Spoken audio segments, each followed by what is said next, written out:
Bonjour, je vais juste vous montrer aujourd'hui comment vole l'appareil. Le nouvel appareil qui est apparu gratuitement pour la version Flight Simulator 2020 d'une. Comment voler avec, comment décoller, comment atterrir, quels sont les boutons disponibles dans l'appareil lui-même. Je ne vais pas faire le vol sur la map spéciale dédiée à ça, je vais aller à Toulouse.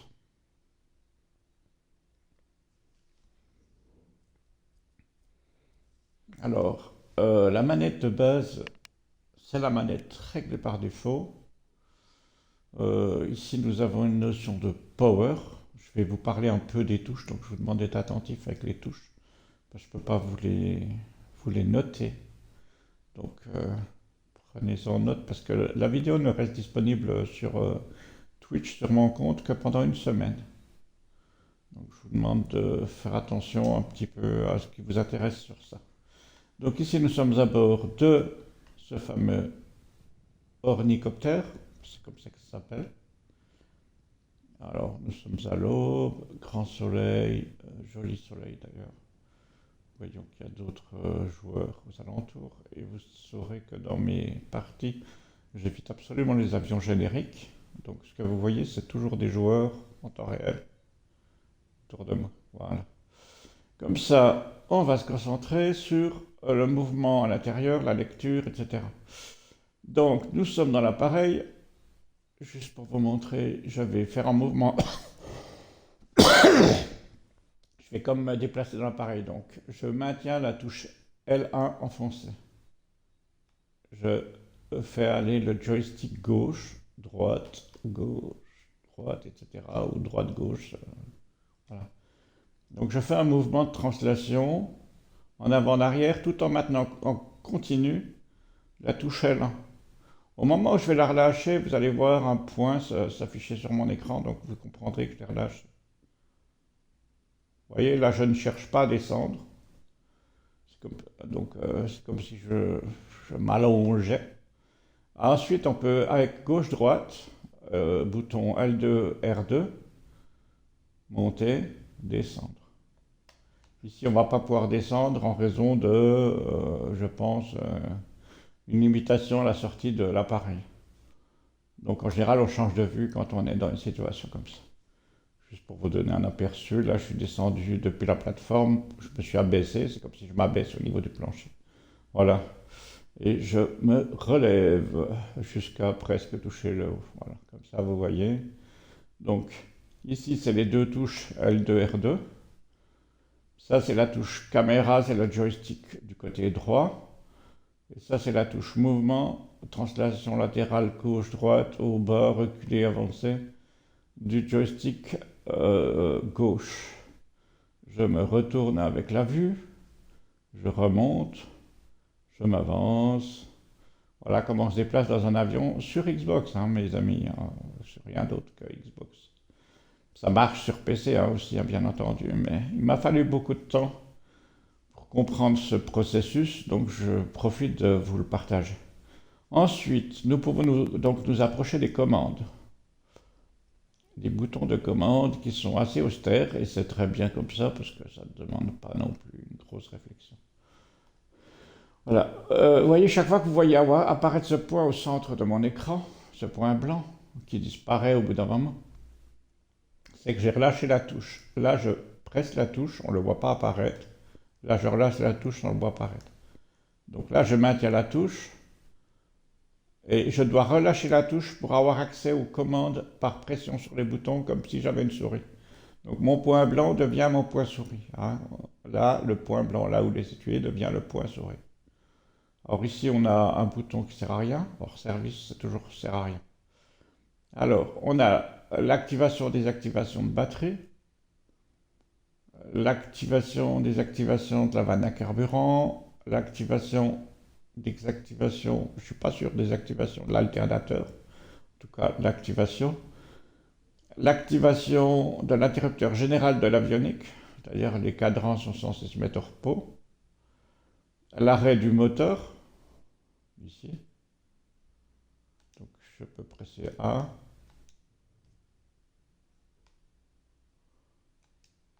sais pas si, bizarrement, il a l'air de pas fonctionner, je sais pas pourquoi.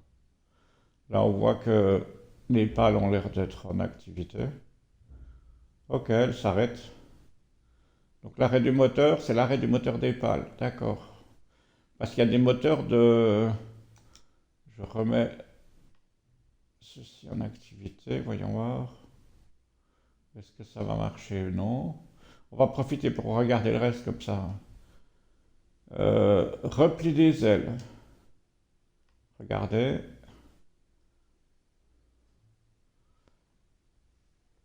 On va se mettre en vue extérieure maintenant. Hop. Avec le bouton carré, double carré de la touche côté gauche en face d'option. Donc on voit cette vue extérieure de notre appareil replié. Donc là, le repli des ailes qui a été fait. Je me remets en vue cockpit en faisant à nouveau une pression sur le bouton double carré. Je vais déployer les ailes. Alors, par contre, vous voyez, on a un bouton spécial déploiement des ailes à côté. Donc on a un nouveau déploiement qui est en train de s'opérer là.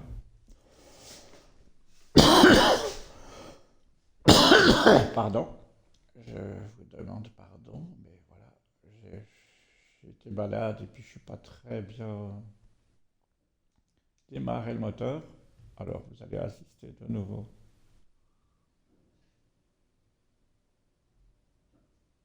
à la mise en place de ce qu'on appelle la source de sustentation, qui sont ces ailes vibrantes comme une libellule. Une petite vue extérieure pour vous donner un aperçu de... C'est bien comme une libellule. Alors on ne peut pas rentrer le train d'atterrissage. Quand on rentrera le train d'atterrissage, le système de sortie sera bloqué, la porte se refermera. Et les patins seront retirés du sol, bien entendu. Alors, il y a encore une possibilité que je n'ai pas encore identifiée, il faudra que je voie ici. Apparemment avec la manette par défaut, je ne peux pas activer. Faut que je voie, c'est pour mettre des propulseurs en activité. Mais c'est pas important tout de suite. Hein. Ensuite, qu'est-ce que nous avons d'autre? Nous avons un bouton hors service ici, un autre bouton hors service ici, le train d'atterrissage ici. Je continue d'essayer de regarder nos palonniers, mais normalement il n'y a rien. Mode planeur. Ah, d'accord, c'est ça le mode planeur. Ok. Mode piqué. Ok. Donc là, je pense qu'il faudrait mettre sur la manette mode survolteur. Le mode survolteur, je ne le connais pas. Je pense qu'il est mal traduit. Les freins d'aile. Ok. Alors les freins d'aile, peut-être. J'ai ma petite idée, peut-être que c'est ça, mais je ne suis pas sûr que ça pourrait être Y. Ok. Mais je pense que c'est probablement Y qui active le frein d'aile. Ici, on a la communication, les radios, comme un... Voilà. Ici, des fréquences, réglages, volume d'équipage. Ça, c'est juste pour survoler l'ensemble de ces boutons. Phare d'atterrissage activé. On peut, bien entendu, les désactiver. Donc, on a les phares qui sont maintenant éteints. Voyant du tableau de bord activé, on va les laisser hors service. Éclairage du dôme. J'imagine que c'est un éclairage dans la nuit. On peut ouvrir les portes droite et gauche. Donc les portes droite et gauche, vous allez voir. On va les voir. On va les ouvrir. Voilà, voyez. La porte ici et la porte forcément opposée. C'est intéressant. Au niveau technique, j'aime beaucoup l'idée de ce qu'ils ont mis en activité dans cet appareil qui n'est pas un avion classique, loin de là. Hein. Alors, nous savons maintenant où se situe l'interrupteur général de l'avionique, où se situe l'interrupteur général de la batterie, où se situe le train d'atterrissage et tout le reste, puisque nous avons passé en vue gentiment. Il n'y a rien d'autre. On n'a pas besoin de plus. Maintenant, on va se rendre à l'extérieur de l'appareil. Hop. On va commencer à monter nos gaz avec accéléré, le A ici sur la manette par défaut. Sauf si vous l'avez changé vous-même, voilà. Donc la sustentation commence à faire son effet, l'appareil peut se déplacer vers le haut, je peux ranger le train d'atterrissage. Vous voyez? L'appareil a tendance à, vous avez vu, reculer. Donc il faut l'incliner légèrement vers l'avant, ce que je viens de faire, pour commencer à ce qu'il mette de la vitesse. À partir de là, attention, la longueur des ailes est à prendre en considération, hein, parce qu'il a de longues ailes, vraiment. Hop. Alors, je vais vous presser Y maintenant. Vous voyez, c'est comme si vous mettiez le frein à main subitement. Donc là, c'est pour repartir vers se poser. On va remettre le train d'atterrissage en activité.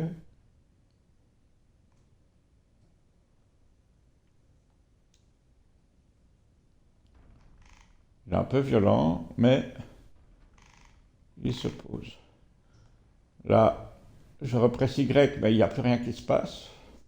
Donc ce freinage est intéressant, ce freinage Y, vous avez vu? Comment les ailes comme s'ils se mettent en contrebattement. Donc voilà, vous avez assisté au décollage et à l'atterrissage de la petite bête. Alors, vous pourriez peut-être essayer de faire en décélérant, mais je vous le déconseille pour l'avoir testé plus tôt. Donc là, on part en avant. Là, je vais vers une baisse de régime, regardez. Vous avez vu, la baisse de régime, elle n'a pas fait cet effet que fait le freinage. Donc, la perte de vitesse, hein. Attendez, on va essayer de repartir dans. Hop là, allez, on avance, on accélère. Maintenant, si je baisse juste les gaz, c'est-à-dire B, pour baisser les gaz, baisser,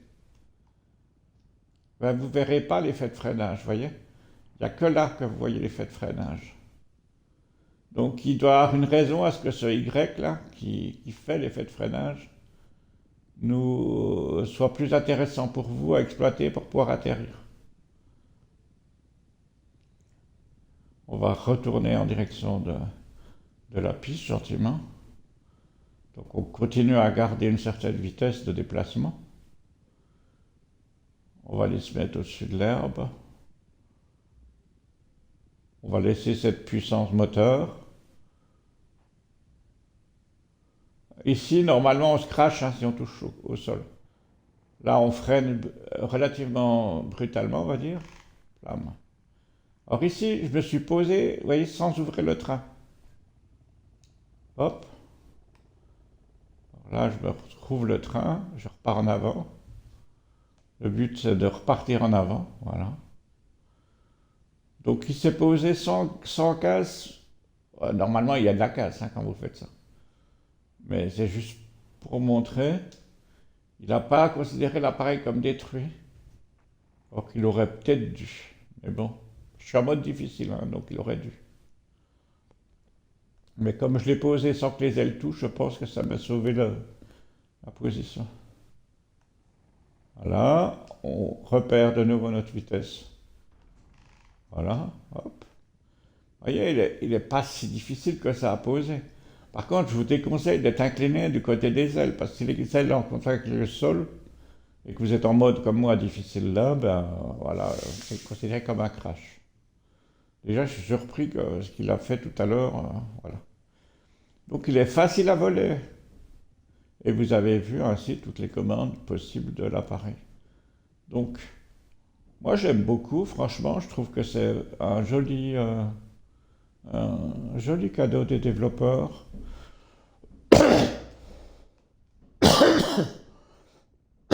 À la sortie de Dune, il a été bien pensé. Pour une fois que c'est bien pensé, je n'ai pas les commandes d'un hélicoptère, j'ai pas mon réglage manette hélicoptère ici. Si, j'ai des aides hélicoptères en fait, mais ça n'a pas du tout l'impression de ressembler à un hélico conventionnel avec l'hélice qui tourne à l'arrière. Donc ce côté-là, je pense qu'il est beaucoup plus maîtrisable même qu'un hélicoptère. Regardez, vous pouvez quand même vous amuser à faire des figures. Hein. Ouhou. Ce côté-là, franchement, il est très plaisant à voler. Je sais même pas s'il a une limite de vitesse qui l'emmène à la casse, celui-là, j'en sais rien. Mais je trouve très très sympathique cet appareil. Comme ça, vous avez fait la connaissance de l'appareil Dune qui a été ajouté gratuitement. Avec, en plus de l'appareil, vous avez des sortes de vols, qu'on appelle un plan que vous pouvez suivre, qui est comme un plan de formation avec les conditions de la planète de Dune, avec des actions, des missions, des choses comme ça à faire. Je n'ai rien à entamer de ça, donc voilà, j'ai juste voulu comprendre comment fonctionnait cet engin. Alors, je sais qu'il y a des propulseurs à l'arrière, on les voit un peu, et puis à l'arrière des ailes, on en voit deux là de chaque côté, qui permettent d'accélérer plus vite. Et qu'on peut mettre des boosters, en fait, c'est des boosters si vous voulez. Mais je trouve que en soi, ils volent déjà plutôt vraiment bien. Et c'est très agréable. Comme ça, on dirait le Dark Star là. En tout cas, il a gardé ce nom, le gars. Un B747 800 probablement. Ah, 320. Non, là, franchement, il est hyper plaisant à voler. Naturellement, vous avez vu les translations caméra que j'ai fait à l'intérieur de l'appareil. Vous pouvez toujours vous faire un petit film en enlevant, bien entendu, là, j'ai les localités à vue, etc. Vous pouvez vous faire un petit film avec cet appareil. Mais n'oubliez pas, hein, le freinage vitesse, c'est Y. Voyez. La perte de vitesse est considérable.